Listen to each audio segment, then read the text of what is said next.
Herkese merhabalar. Malum havalar bir anda çok soğudu ve öksürük hemen bizi buldu.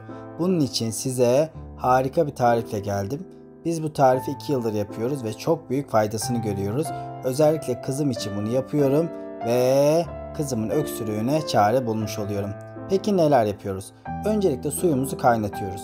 Kaynayan suyumuzun içerisine yaklaşık 15-20 tane dut kurusu koyuyoruz. Daha sonrasında da kuru elmayı koyuyoruz ve yaklaşık 7-8 dakika boyunca bunu kaynatıyoruz.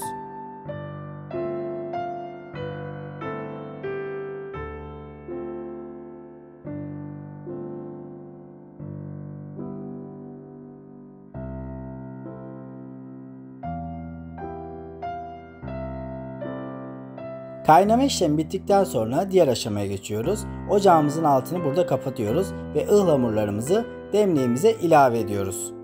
Dut kurusu ve elmayı kaynatıyoruz ama ıhlamuru hiçbir şekilde kaynatmıyoruz. Tamamen demleme usulü yapacağız. Buraya kesinlikle dikkat ediyorsunuz ve 10 dakika boyunca demlenmesi için bekletiyoruz.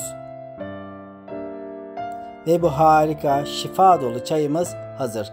Mutlaka deneyin, faydasını göreceksiniz. Şimdiden güzel bir kış geçirmenizi diliyorum. Umarım hastalığa yakalanırsanız da en kısa zamanda atlatmanız dileğiyle videomu beğenmeyi, kanalıma ücretsiz bir şekilde abone olmayı ve bu güzel tarifi çevrenizdeki insanlarla paylaşmayı unutmayın. Bir sonraki videoda görüşmek üzere. Kendinize çok iyi bakın. Hoşça kalın.